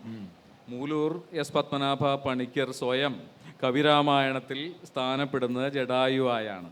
മലയാള സാഹിത്യത്തിലെ സവർണതയ്ക്കെതിരായുള്ള പോരാട്ടത്തിൽ താൻ ജഡായു ആണെന്ന് മൂലൂർ അന്നേ പറഞ്ഞിട്ടുണ്ട്. അപ്പോൾ അന്നിലയ്ക്ക് മാഷിൻ്റെ പ്രിയപക്ഷി അന്നിലയ്ക്കാണോ ജഡായു ആകുന്നത്? ഇപ്പോൾ വൈലോപ്പിള്ളിക്ക് കാക്ക, കുമാരനാശാൻ്റെ ഗ്രാമവൃക്ഷത്തിലെ കുയിൽ, വള്ളത്തോളിൻ്റെ ഒരുപക്ഷെ അരിപ്രാവ് എന്നതുപോലെ മാഷിൻ്റെ ഈ പക്ഷി സഞ്ചയത്തിൽ മാഷിൻ്റെ പക്ഷി രൂപകം, മാഷിൻ്റെ ആത്മരൂപകം ആയി മാറാൻ ശേഷിയുള്ള പക്ഷി ജടായുവായിരിക്കുമോ? അത് 100% ശരിയാണ്. കാരണം ഈ നീതിയുടെ ഒരു പ്രത്യക്ഷ നീതി പോരാളി എന്നുള്ള നിലയിൽ നമ്മൾക്ക് കിട്ടുന്ന ഏറ്റവും നല്ല ഉദാഹരണം, ഏറ്റവും ശക്തമായ ഉദാഹരണം പക്ഷിയാണ്, ജടായുവാണ്. ജടായുവിനെ ഞാൻ സ്നേഹിക്കുന്നുണ്ട്, ആരാധിക്കുന്നുണ്ടെന്ന് പറഞ്ഞുകൂടാ, എന്നാലും സ്നേഹിക്കുന്നുണ്ട്. കാരണം നമ്മിലൊക്കെ തന്നെയും മുറിവേറ്റ ഒരു ജടായു ഉണ്ട്. അത് ചിലപ്പോഴേ നമ്മൾ തിരിച്ചറിയൂ. മുറിവ് ശാരീരികമായ മുറിവല്ല, നമുക്ക് ഒരു അനീതിക്കെതിരായ പോരാട്ടത്തിൽ നമ്മൾക്ക് ഉണ്ടാകുന്ന തിരിച്ചടികളൊക്കെ മുറിവുകളാണ്. അത്തരത്തിലുള്ള പ്രത്യാഘാതങ്ങൾ വഴി സഹിച്ചുകൊണ്ട് അനവധി മുറിവുകൾ സഹിച്ചുകൊണ്ട് ജീവിക്കുന്നവരാണ് ശരിക്കും ജീവിക്കുന്ന ജടായുക്കളാണ് നമ്മളുടെയൊക്കെ മനസ്സുകൾ. നമ്മൾ പലപ്പോഴും പറക്കാതെ ഒരിടത്ത് ഒരു മരച്ചോട്ടിൽ ഇങ്ങനെ തളർന്ന ചിറകുമായിട്ട് കിടക്കുന്ന നിമിഷങ്ങൾ എത്രയോ നമുക്കുണ്ട്. നമ്മളെപ്പോഴും അങ്ങനെ ശാന്തസുന്ദരമായ ഉന്മേഷത്തിലല്ല, എപ്പോഴും ആ മേഘവിധാനത്തിലല്ല. അത്തരം മേഘവിധാനത്തിൽ കൂടെ പറന്ന് ഉത്തരധ്രുവത്തിൽ നിന്ന് ദക്ഷിണധ്രുവത്തിലേക്ക് പോയിക്കൊണ്ടിരുന്ന ഒരു ആൽബട്രോസ് പക്ഷിയാണ് ഏൻഷ്യൻ മാരിനറിലെ കപ്പിത്താൻ അമ്പെയ്ത് കൊന്നുകളയുന്നത്. അത് മരിച്ച് മുറിപ്പെട്ട് കപ്പൽ തട്ടിൽ തന്നെ വീഴുന്നു. അതോടുകൂടി കപ്പൽ മുന്നോട്ട് പോകാതായി, അവിടെ നിലച്ചു. നടുക്കടലിൽ കപ്പൽ ജീവനക്കാരെല്ലാം പരിഭ്രാന്തരാകുന്നു, കപ്പൽ നീങ്ങുന്നില്ല. എന്തെല്ലാം ചെയ്തിട്ടും കപ്പൽ നീങ്ങുന്നില്ല. ഇയാൾ വിജയശ്രീലാളിതനായിട്ട് ഇങ്ങനെ നിൽക്കുകയാണ് ഈ കപ്പിത്താൻ. ഒരു ആൽബട്രോസ് പടുകൂറ്റനായ ഒരു പക്ഷിയാണ്. ദക്ഷിണധ്രുവത്തിന് ഇതിലെ ധ്രുവദേവതയ്ക്ക് ഏറ്റവും പ്രിയപ്പെട്ട പക്ഷി മനുഷ്യനെ സ്നേഹിക്കുന്ന ഈ ആൽബട്രോസ് എന്ന പക്ഷിയാണ്. അപ്പോൾ ആൽബട്രോസിനെ കാണാൻ കാത്തിരിക്കുകയാണ് ധ്രുവദേവത. അങ്ങോട്ട് എത്തുന്നില്ല, അതിനു മുമ്പ് വഴിയിൽ വീഴ്ത്തപ്പെടുന്നുണ്ട്. കപ്പൽ തൊഴിലാളികളൊക്കെ ക്ഷുഭിതരാവുകയും അയാൾ അവരൊക്കെ കൂടി ചേർന്നിട്ട് ഇയാൾക്ക് എതിരാവുകയും ചെയ്യുന്നു. സമരത്തിൻ്റെതായ പ്രതിഷേധത്തിൻ്റെതായ പ്രതിരോധത്തിൻ്റെതായ ഒരു പക്ഷേ ഒരു ആദിരൂപമാണ് ഈ സ്കാൻഡിനേവിയൻ കഥയിലുള്ളത്. പക്ഷെ ഇതിൽ ഇവർ ചെയ്യുന്നതെന്താണെന്ന് വെച്ചാൽ ഈ പ്രക്ഷുബ്ധമായ ആ അന്തരീക്ഷത്തിൽ പക്ഷിയുടെ ജഡം ഈ കപ്പിത്താൻ്റെ ദേഹത്ത് കഴുത്തിലൂടെ അവർ അണിയിക്കുന്നുണ്ട്. ഒരു ജഡം അണിഞ്ഞു നിൽക്കുന്ന കപ്പിത്താന് വല്ലാത്ത തരം ഒരു ദുഃഖം ഉണ്ടാവും, പശ്ചാത്താപം ഉണ്ടാവും. അയാൾ പശ്ചാത്തപിക്കുമ്പോൾ സൂര്യോദയ നേരമാണ്, കടലിൽ സൂര്യരശ്മികൾ വന്ന് വീഴുന്നുണ്ട്, തെളിനീരിൽ ചെറിയ മീനുകൾ നീന്തി കളിക്കുന്നത് കാണുന്നുണ്ട്. ജീവൻ്റെ ആ ഏറ്റവും അക്ഷരമാല പോലെയുള്ള ആ ചെറിയ മീനുകളെ കണ്ടിട്ട് ഇയാൾക്ക് അവയോട് വല്ലാത്ത കാരുണ്യവും ബഹുമാനവും അതിൽ വലിയ സൗന്ദര്യവും തോന്നുന്നു. ഈ നിമിഷത്തിൽ ശ്രീബുദ്ധനും ബോധവതയുണ്ടായതുപോലെയുള്ള ഒരു ഉദാത്തമായ ഈ നിമിഷത്തിൽ കപ്പൽ മെല്ലെ ചലിച്ചു തുടങ്ങുന്നു. ഇതിൽ കോൾറിഡ്ജിന് പറയാനുള്ളത് എന്തെന്ന് വെച്ചാൽ, ഈ ചത്ത പക്ഷിയുടെ ജഡം മാലയായിട്ട് അണിഞ്ഞു നിൽക്കുന്ന ഈ മനുഷ്യനാണ്, ഈ കപ്പിത്താനാണ് പാപഹാരമണിഞ്ഞ് ആധുനിക യുഗത്തിലേക്ക് വരുന്ന മനുഷ്യൻ്റെ രൂപം. ഹിംസാത്മകനായ ഈ മനുഷ്യനാണ്, കുറ്റബോധത്താൽ ഉരുകിപ്പോകുന്ന ഒരുത്തൻ, പശ്ചാത്താപത്താൽ വിമുക്തനാവുന്ന ഈ മനുഷ്യനാണ് ആധുനിക മനുഷ്യൻ എന്ന് പറയാനാണ് കോൾറിഡ്ജ് ശ്രമിക്കുന്നതെന്നാണ് എനിക്കത് വീണ്ടും വീണ്ടും വായിക്കുമ്പോഴൊക്കെ തോന്നിയിട്ടുള്ളത്. അങ്ങനെ ഒരു പക്ഷി നമ്മളോടൊപ്പമുണ്ട്, നമ്മുടെ ധാർമ്മികതയോടൊപ്പമുണ്ട്, നമ്മുടെ പോരാട്ടങ്ങളോടൊപ്പമുണ്ട്, നമ്മുടെ നീതിബോധത്തോടൊപ്പമുണ്ട്. ഇങ്ങനെ ഇത്തരം ഒരു സാന്നിധ്യം പലപ്പോഴും നമ്മളെ പ്രകൃതി കൊണ്ട് പൂരിപ്പിക്കുകയാണ് ചെയ്യുന്നത്. പക്ഷി കൊണ്ട്, ചിലർ ഉറുമ്പുകളെ കൊണ്ട്, വേറെ ചിലർ വൃക്ഷങ്ങളെ കൊണ്ടൊക്കെ ഇങ്ങനെ നമ്മളെ പൂരിപ്പിക്കുകയാണ്. നമ്മുടെ അപൂർണതകളെ നാം ഇങ്ങനെ പ്രകൃതി വസ്തുക്കളുമായി, പ്രതിഭാസങ്ങളുമായി, പുരാവൃത്തങ്ങളുമായി, സ്വപ്നങ്ങളുമായി ഒക്കെ കൂട്ടിച്ചേർത്തുകൊണ്ടാണ് നമ്മൾ വെറും ഒരു യുക്തി പ്രതിഭാസമല്ലാതെ നാം വലിയ ഒരനുഭൂതി ശക്തിയായി നാം നമ്മെ തന്നെ രൂപാന്തരപ്പെടുത്തുന്നത്. ആ നിലയ്ക്ക് പക്ഷികൾക്ക് കവിതയിൽ സുപ്രധാനമായ ഒരു സ്ഥാനമുണ്ട്. KGSൻ്റെ കയ്യൊപ്പ് പതിഞ്ഞൊരു കവിതയുണ്ടല്ലോ, ആദ്യകാല കവിത. രമണൻ 16,008 ഇടയനായിരുന്നു, നന്നായി ഓടക്കുഴലൂതുമായിരുന്നു. ഒരു കുഞ്ഞാടിനെ നഷ്ടപ്പെട്ടപ്പോൾ തൂങ്ങിച്ചത്തു ലുബ്ധൻ എന്നവസാനിക്കുന്ന കാൽപ്പനികതയുടെ പൊളിച്ചെഴുത്തുന്നോ ചങ്ങമ്പുഴ കാൽപ്പനികതയുടെയും ചങ്ങമ്പുഴ പ്രണയത്തിൻ്റെയും പാരഡിയെന്നോ പറയാവുന്ന ഒരു കവിത. അല്പസമയം മുമ്പാണ് ഞാൻ മനസ്സിലാക്കുന്നത് KGSൻ്റെ പ്രണയ കവിതകളുടേത് മാത്രമായൊരു പുസ്തകം പുറത്തിറങ്ങാനിരിക്കുന്നു, പ്രണയ വെളിവ് എന്ന പേരിൽ. അപ്പോൾ KGSൻ്റെ പ്രണയ സങ്കല്പം ചങ്ങമ്പുഴ കാലത്ത് നിന്നും ചങ്ങമ്പുഴ പ്രണയത്തിൽ നിന്നും എത്ര അകന്നു നിൽക്കുന്നു? എന്താണ് KGSൻ്റെ ഇപ്രായത്തിൽ ഒരു പ്രണയ കവിതാ സമാഹാരം സങ്കല്പിക്കുകയും സാക്ഷാത്കരിക്കുകയും ചെയ്ത KGSൻ്റെ പ്രണയ ബോധം, പ്രണയ സങ്കല്പം? എൻ്റെ പ്രണയസങ്കല്പത്തിൻ്റെ തെളിവ് ഇവിടെ ഹാജരുണ്ട്. അതാണ് യഥാർത്ഥ ജീവിതത്തിലെ കാര്യം. പിന്നെ ബാക്കിയുള്ളതെന്ന് വെച്ചാൽ നമ്മൾ ഈ പ്രണയം എന്ന് പറഞ്ഞ് മാധുര്യവൽക്കരിക്കുന്ന സംഗതികളിലൊന്നും വലിയ മാധുര്യം എനിക്ക് തോന്നുന്നില്ല. ഒരു കവിതയിലുണ്ടല്ലോ ഒരു വരി, പഴയ കാമുകിയെ പോലെ, മയിലിനെ പറ്റി പറയുന്ന, മയിലെന്ന ഖണ്ഡത്തിലാണ് ഒടിച്ചുമടക്കിയ ആകാശത്തിലെ, പഴയ കാമുകിയെ പോലെ ഒന്നോ രണ്ടോ പീലികൾ ഒടിഞ്ഞ്, പഴയ കാമുകിയെ പോലെ ഒന്നോ രണ്ടോ പീലികൾ ഒടിഞ്ഞ് എന്നൊരു വരിയുണ്ടല്ലോ. അതുണ്ട് തീർച്ചയായിട്ടും. ഈ കാൽപ്പനികരുണ്ടാക്കിയിട്ടുള്ള സ്ത്രീരൂപം ഞാൻ കണ്ടിട്ടില്ല ലോകത്ത്. ആ പേജിലല്ലാതെ വെളിയിലേക്ക് നോക്കിയാൽ കാണുന്ന സ്ത്രീകളൊക്കെ കണ്ണുനീരുള്ളവരാണ്, പേടിയുള്ളവരാണ്, വല്ലാത്തതരം ഭയം, ആർത്തിയുള്ളവരാണ്. ചിലർക്ക് അടുത്ത വേറൊരു സ്ത്രീയോടെ ഭയങ്കരമായ ആരാധനയുള്ളവരാണ്, അതുപോലെ തന്നെ കുശുമ്പുള്ളവരാണ്. ഇങ്ങനെ ഈ കാൽപ്പനികത പറഞ്ഞ പോലെ നുണ ലോകത്ത് ഒരു കള്ളനും പറഞ്ഞിട്ടുണ്ടാവില്ല. എനിക്ക് ആ കാൽപ്പനികത പറഞ്ഞു പറ്റിച്ചിട്ടുള്ള ഒരുപാട് കാലം എനിക്കും അങ്ങനെയായിരുന്നു. ഞാൻ വളരെ ചെറുപ്പത്തിൽ സജയ് ആദ്യം പറഞ്ഞതുപോലെ ഈ ചങ്ങമ്പുഴയുടെ രമണനൊക്കെ ഏതാണ്ട് മുഴുവൻ എനിക്ക് കാണാപ്പാടമായിരുന്നു. അതുപോലെ എൻ്റെ കുട്ടിക്കാലത്ത് ഗ്രാമത്തിലെ കുട്ടികളൊക്കെ പാടിക്കൊണ്ട് നടന്ന ഒരു കാവ്യമുണ്ട്, തിരുനെല്ലൂർ കരുണാകരൻ്റെ റാണി എന്ന് പറഞ്ഞൊരു കാവ്യം. അത് നാടോടി പ്രണയകാവ്യമാണിത്. അതിലുണ്ട്, സ്വന്തമായി ഇത്തിരി മണ്ണ് വാങ്ങിച്ചതിൽ കൊച്ചൊരു കൂരയും കെട്ടി, മാനമായി നിന്നെ ഞാൻ കൊണ്ടുപോവില്ലയോ താലിയും മാലയും ചാർത്തി എന്ന് പറഞ്ഞ് പോകുന്നതാണ്. പക്ഷേ അത് ഒരു പ്രണയ ദുരന്തമായിട്ടാണ് പോകുന്നത്.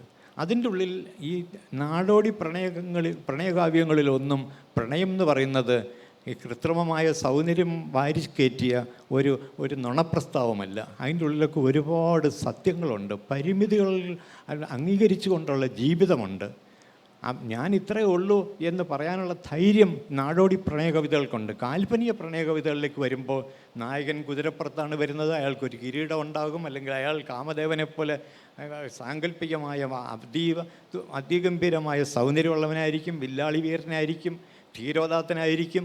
ഇങ്ങനെ ഫ്യൂഡലിസം കൊണ്ടുവന്നിട്ടുള്ള നായക സങ്കല്പം മുഴുവനും കാൽപ്പനിക നായകന്മാരിലേക്ക് പോകും. അല്ലെങ്കിൽ കുമാരനാശനിലേക്ക് വരുമ്പോൾ ഈ പാവം കാമുകൻ നേരെ മറിച്ചാവും, വളരെ അവശനാണ്, വളരെയധികം നാട് വിട്ടു പോകുന്നവനായിരിക്കും, അല്ലെങ്കിൽ കാമുകിയാലേക്ക് ഒരിക്കലും എത്തിച്ചേരാനാവാത്തന്നെ അകന്നകന്ന് പോകുന്ന ചില വിരഹങ്ങളായിട്ട് മാറുകയാണ്. ദുരന്തത്തിൻ്റെ ഒരുപാട് ദൃശ്യങ്ങളുണ്ട്. ഇത്തരം ഒരു പ്രേമ അനുഭവത്തിൻ്റെ യാഥാർത്ഥ്യമാണ് പലപ്പോഴും പ്രേമാനുഭവത്തിലെ സ്വപ്നതലത്തേക്കാൾ കൂടുതലും അതിൻ്റെ തിക്തക ശക്തിയാണ്. അതല്ല അതിൻ്റെ സ്വപ്ന മാധുര്യത്തെക്കാൾ ഞാൻ നിരീക്ഷിച്ചിട്ടുള്ളത്. പലതും ഉണ്ടാവും, മറിച്ച് അതില്ലെന്ന് ഞാൻ പറയുന്നില്ല. എങ്കിലും കുറെ കൂടി സത്യസന്ധമായി എഴുതണം എന്ന് വിചാരിക്കുന്നത് കൊണ്ട് പ്രണയത്തെപ്പറ്റിയുള്ള എൻ്റെ ബോധ്യങ്ങളിൽ ആണ് ഈ പ്രണയ വെളിവെന്ന് പറഞ്ഞ പുസ്തകത്തിലുള്ളത്. അത് അനവധി 50 കൊല്ലത്തിലധികം കാലത്തെ പ്രണയ നിരീക്ഷണത്തിൻ്റെയും അനുഭവിച്ചതിൻ്റെയും പ്രണയ കവിതകൾ അനുഭവിച്ചതിൻ്റെയും ഒക്കെ അതിനോടൊക്കെയുള്ള പ്രതികരണങ്ങളുടേതായ ഒരു സമാഹാരമാണ് ആ പുസ്തകം. മാഷിൻ്റെ പ്രണയ കവിതകളിൽ ഒന്നാണല്ലോ കുടമറ എന്ന് ഞാൻ പറഞ്ഞാൽ മാഷ് നിഷേധിക്കില്ലെന്നാണ് എൻ്റെ വിശ്വാസം. അതിനൊരു വൈലോപ്പിള്ളി പൈതൃകം ഉണ്ടെന്ന് കൂടി പറഞ്ഞാൽ, കണ്ണീർപ്പാടത്തിൻ്റെ ഒരു പൈതൃകം ഉണ്ടെന്ന് കൂടി പറഞ്ഞാൽ തീർച്ചയായിട്ടും ഉണ്ട്. മാഷ് ആ സമാഹാരത്തെക്കുറിച്ച് കൂടി 1-2 വാക്കുകൾ പറയണമെന്ന് ആഗ്രഹിക്കുന്നു. ഈ പുതിയ പ്രണയ വെളിവ് എന്ന സമാഹാരത്തെ പറ്റി വളരെ കൗതുകരമായൊരു വാർത്തയാണല്ലോ അത്, KG ശങ്കരപ്പിള്ളയുടെ പ്രണയ കവിതകളുടെ സമാഹാരം. അതത്ര ചെറിയ പുസ്തകമല്ല, അതിൽ 60-ൽ പരം കവിത ഉണ്ടെന്നാണ് എനിക്ക് തോന്നുന്നത്. മാത്രമല്ല ആ പുസ്തകത്തിൻ്റെ പ്രൊഡക്ഷൻ, അതിൻ്റെ ഒരു പുസ്തകം എന്നുള്ള നിലയിൽ അതിൻ്റെ നിർമ്മിതി വളരെ മനോഹരമായിട്ടുണ്ട്. അത് കൊച്ചിയിലെ ഹാംലെറ്റ് പബ്ലിക്ക എന്ന് പറഞ്ഞ ഒരു പ്രസാധകർ ആണ് അത് ഇറക്കിയിരിക്കുന്നത്. അതിൽ ഷാനവാസ് എന്ന് പറഞ്ഞൊരു കലാകാരനാണ് അതിൻ്റെ പുസ്തകത്തിൻ്റെ ഡിസൈനും പുസ്തകത്തിൻ്റെ ആശയവും പുള്ളിയുടേതാണ്. അതിൻ്റെ നിർമ്മിതിയും അദ്ദേഹത്തിൻ്റെതാണ്. അതിൽ ആദ്യം മുതലുള്ള ഈ പ്രണയബന്ധമായി പ്രത്യക്ഷത്തിൽ പ്രണയം എന്തെന്ന് സംശയമുള്ള കവിതകൾ പോലും അതിലേക്ക് വന്നു ചേരുന്നുണ്ട്. അങ്ങനെ ആ സന്ദർഭത്തിൽ വരുമ്പോൾ അതിൽ പ്രണയത്തിൻ്റെ പ്രമേയം വിടർന്നു വരുന്നുണ്ട്. അങ്ങനെ ഒരു പ്രണയ വിമർശനം അല്ലെങ്കിൽ ഒരു പ്രണയ വിചാരണ അല്ലെങ്കിൽ ഒരു കാമുകിയുടെയോ കാമുകൻ്റെയോ സ്വയം വിചാരണ, അതല്ലാതെ സ്വപ്നത്തിൽ എങ്ങനെ ലഹരി പൂണ്ട് ഒരു പ്രേമലഹരിയിൽ മദ്യോന്മത്തരായി പോകുന്നത് പോലുള്ള നിമിഷമൊന്നും അതിൻ്റെ ആ കവിതകളിലില്ല. മറിച്ച് പ്രണയസംബന്ധമായ വേദനകളും സത്യങ്ങളും ഒക്കെയാണ് അതിലുള്ളത്. ഞാൻ വിചാരിക്കുന്ന TS ഇലേട്ടൻ്റെ പ്രസിദ്ധമായ കവിതയുണ്ടല്ലോ, love song of Alfred J Prufrock. ആ പേര് തന്നെ കാൽപ്പനികമാണ്.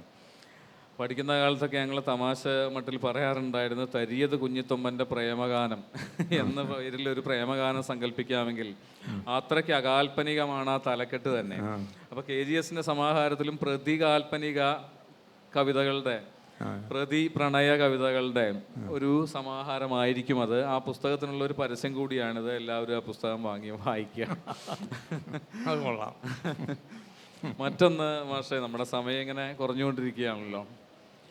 മാഷിൻ്റെ ഈ ആധിക്യങ്ങളോടുള്ള വിരക്തിയാണോ കവിതയിൽ നിന്ന് സംഗീതം ഒഴിവാക്കി, പദസംഗീതം ഒഴിവാക്കി, ചങ്ങമ്പുഴ സംഗീതം ഒഴിവാക്കി, കാൽപ്പനിക കവിതയുടെ സംഗീതം പദധൂർത്തും പദസംഗീതം ഒഴിവാക്കി അതിനെ വളരെ മുറുകി ചുരുങ്ങി കുറുകിയ ഒരു ഗദ്യശില്പമാക്കി മാറ്റാൻ മാഷിനെ പ്രേരിപ്പിച്ചത്? മാഷിൻ്റെ കവിതകളിലെ ചില വരികൾ തന്നെ സ്വയമേവ കവിതകളായി മാറാറുണ്ട്. നിശബ്ദതയെപ്പറ്റി പറയുമ്പോൾ, നിലാവിലെ മന്ദാരത്തിൻ്റെ നിഴൽ ആയിരുന്നു അന്നെനിക്ക് നിശബ്ദത എന്നതുപോലെ വളരെ കുറുകിയ സാന്ദ്രീകരിക്കപ്പെട്ട ചില കൽപ്പനകളായി, ഗദ്യശില്പങ്ങളായി, ഗദ്യശില്പങ്ങളുടെ സൂക്ഷ്മതയായി സ്വന്തം കാവ്യഭാഷയെ രൂപപ്പെടുത്താൻ മാഷിനെ പ്രേരിപ്പിച്ചത് ഈ കാൽപ്പനികതയോടുള്ള, അതിൻ്റെ ധൂർത്തലാവണ്യത്തോടുള്ള, അതിൻ്റെ വ്യാജലാവണ്യത്തോടുള്ള, ഒരുപക്ഷെ മയിലിൻ്റെ പീലി വിടർത്തലിനോടുള്ള, ആ സമൃദ്ധിയോടുള്ള, ആ ധൂർത്തിനോടുള്ള വിരക്തിയോ പ്രതിഷേധമോ ആണോ മാഷിനെ ഈ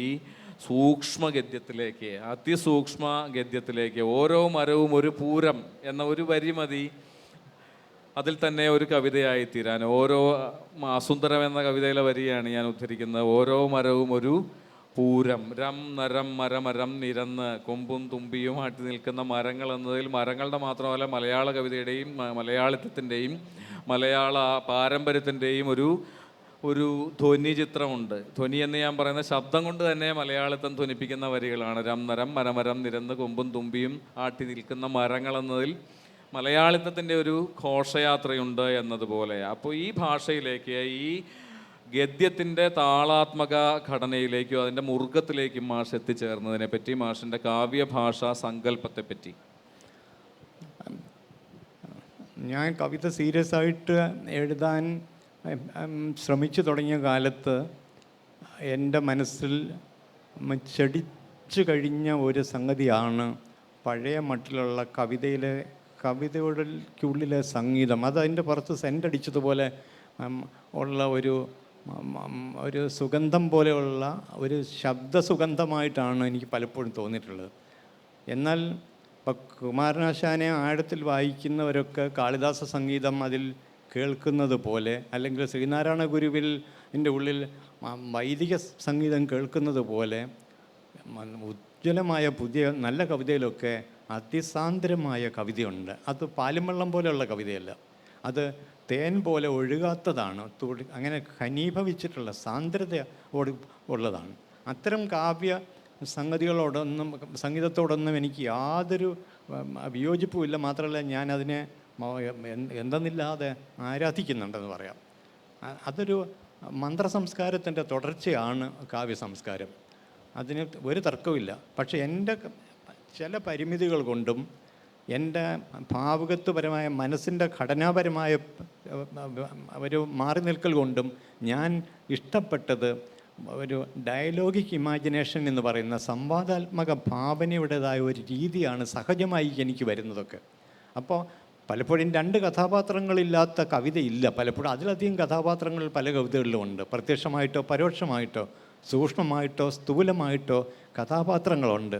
കഥാപാത്രങ്ങൾ വരുംതോറും അവിടെ നിലപാടുകൾ പലതായി വരുന്നുണ്ട്. അപ്പോൾ പല നിലപാടുകളുടേതായ സംവാദമണ്ഡലമായി കവിത മാറുന്നുണ്ട്. അവയൊക്കെ കൂടി ചേർന്നിട്ട് ഒരു നൈതികമായ ഒരു ജാഗ്രതയിലേക്കോ പ്രബുദ്ധതയിലേക്കോ കവിത എത്തിച്ചേരുകയും ചെയ്യുന്നുണ്ട്. ഇങ്ങനെ ഒരു ഘടനയും അതിൻ്റേതായ പടിപടിയായിട്ടുള്ള ആരോഹണവും വഴി കവിത ഒരു നൈതികമായ ഒരു വെളിച്ചത്തിലേക്ക്, നേരത്തെ കുമാരനാശാൻ ചണ്ടാലപുഷ്പിയിലെ ആ തെളിനീരിൻ്റെ അന്തർജ്വാല പോലെയുള്ള ഒരു തെളിമയിൽ, ഒരു വെളിച്ചത്തിൻ്റെ കാഴ്ചയിൽ നമുക്ക് ചെന്നെത്തുന്നതാണ് ആ ഗദ്യ കവിതകളിൽ ഭൂരിപക്ഷം ഉള്ളത്. അത് ബക്തിൻ ഡോസ്റ്റോവസ്കിയെ പറ്റി എഴുതിയ അതിഗംഭീരമായ പുസ്തകത്തിൽ പ്രോബ്ലംസ് ഓഫ് ഡോസ്റ്റോവസ്കീസ് പോയറ്റിക്സ് എന്ന് പറഞ്ഞ പുസ്തകത്തിൽ ഒരു സംഗതി പറയുന്നുണ്ട്.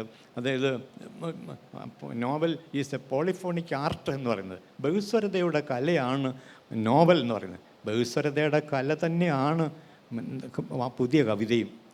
ആരുടെ പുതിയ കവിതയ്ക്കും അങ്ങനെ ഒരു സ്ഥലമുണ്ട്.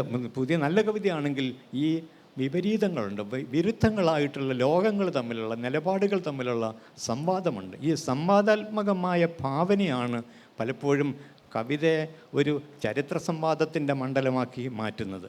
ഇങ്ങനെ അതിനനുസരിച്ച് ഭാഷ നാടകീയമാവും, സംവാദാത്മകമാവും, സ്വരഭേദമുള്ളതായിത്തീരും, പല സ്വരങ്ങളുള്ളതായിത്തീരും.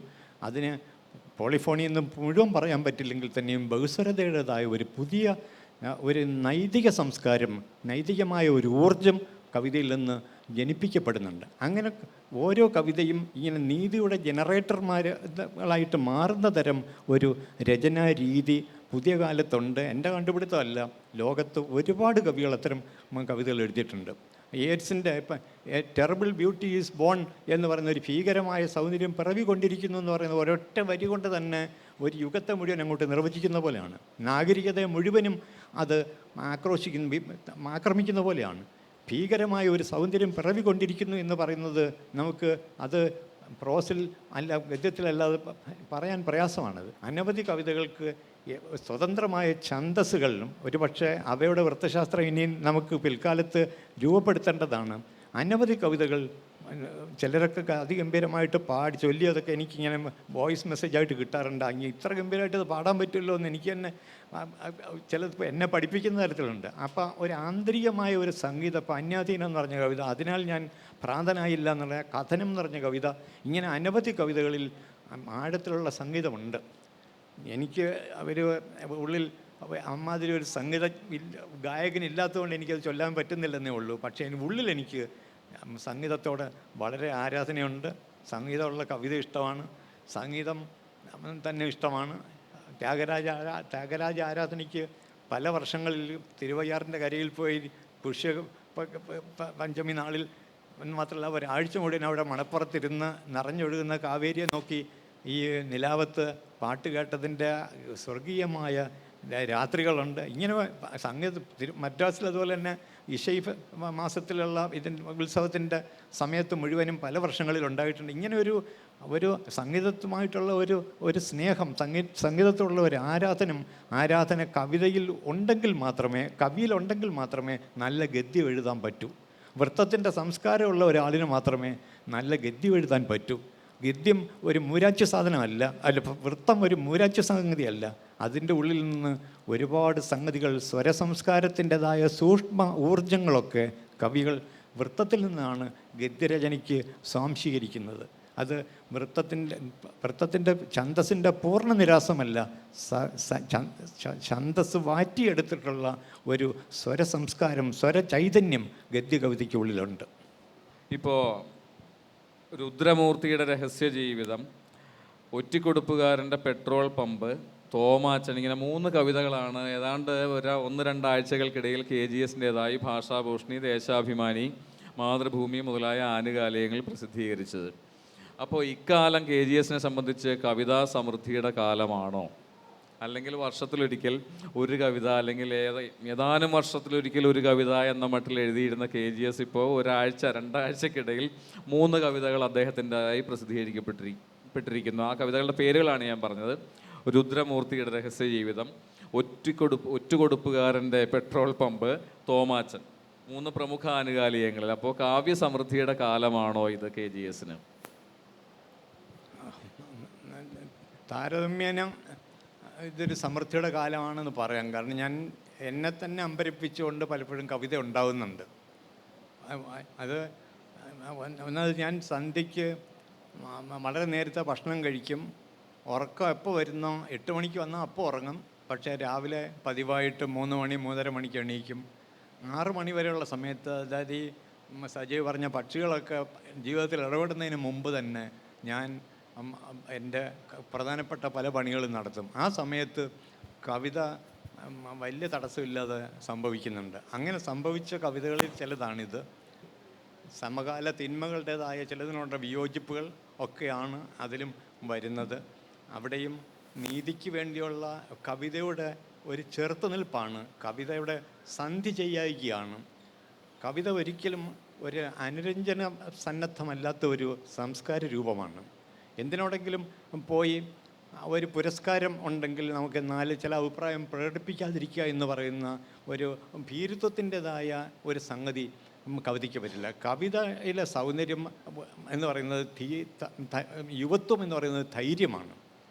ധൈര്യമില്ലാത്ത കവിത, ധീരനല്ലാത്ത മനസ്സിലെങ്കിലും ധീരനല്ലാത്ത കവി ഗുണപ്പെടില്ല. അപ്പോൾ അങ്ങനെ ആ ധൈര്യത്തിൻ്റെതായ ധീരതയുടേതായ ഒരു തെളിമ ചിലപ്പോൾ ജീവിതത്തിൽ വയസ്സുകാലത്തായിരിക്കും വരുന്നത്. ഞാൻ ധീരനായ ഒരു വൃദ്ധനായിട്ടാണ് ഇപ്പോൾ ജീവിച്ചുകൊണ്ടിരിക്കുന്നത്. എനിക്ക് ഇങ്ങനെ വലിയ വ്യാമോഹങ്ങളൊന്നുമില്ല. മാത്രമല്ല ഈ പുരസ്കാരങ്ങളോ അല്ലെങ്കിൽ അമ്മാതിരിയുള്ള സൗജന്യങ്ങളോ പദവികളോ ഇതൊന്നും കവി ചിന്തിക്കാൻ പാടില്ല. ഒരു കലാകാരനും ചിന്തിക്കാൻ പാടില്ല. അല്ല, അങ്ങനെ മാത്രമല്ല, നമുക്ക് അധികാരത്തോടുള്ള വിയോജിപ്പാണ് ഇന്നത്തെ ഏറ്റവും വലിയ വിയോജിപ്പ്. നമ്മൾ എങ്ങനെ വിയോജിക്കാതിരിക്കും? ഏത് അധികാര രൂപത്തോടും നമുക്ക് ഏത് അധികാര രൂപത്തോട് യോജിക്കാനാവും? അങ്ങനെ യോജിക്കാൻ തോന്നുന്നുണ്ടെങ്കിൽ നമ്മൾ ഉള്ളിലെവിടെയോ സന്ധിക്ക് സന്നദ്ധനായിട്ടുണ്ട്. ഉള്ളിലെവിടെയോ മെഫിസ്റ്റോഫിലിസിനോട് കരാറിൽ ഒപ്പിട്ട് പോകുന്ന ഗൈഥയെ പോലുള്ള ഒരവസ്ഥയിലേക്ക്, ദുരന്തത്തിലേക്ക് ഒരാൾ പുറപ്പെടുകയാണ്. അത് പരാജയത്തിലേക്കുള്ള ഒരു ചുവടാണ്. അതുകൊണ്ട് തൻ്റെ ഇടത്തോടുകൂടി എഴുതി ഒരുത്തനും ഒരു ചുക്കും ചെയ്യാൻ പോകുന്നില്ല. അതുകൊണ്ട് ഒരു കവിക്കും പേടി വേണ്ട. ധൈര്യമുണ്ടോ കവിത ഉണ്ടാവും. പറയാത്ത തെറിവാക്ക് കെട്ടിക്കിടന്നെൻ്റെ നാവ് കഴിക്കുന്നു എന്നെഴുതിയ കവിയാണ് അന്യാധീനം എന്ന കവിതയുടെ ആദ്യ വരിയായി. അത് പഠിപ്പിച്ച എൻ്റെ അധ്യാപകൻ്റെ മുന്നിൽ വെച്ച് ഈ ചർച്ചയ്ക്ക് വിരാമമിട്ടുകൊണ്ട് കവിതയിൽ KGS വെട്ടിയ വഴികൾ എന്ന ഈ സംവാദം അവസാനിച്ചതായി സന്തോഷപൂർവ്വം അറിയിക്കുന്നു.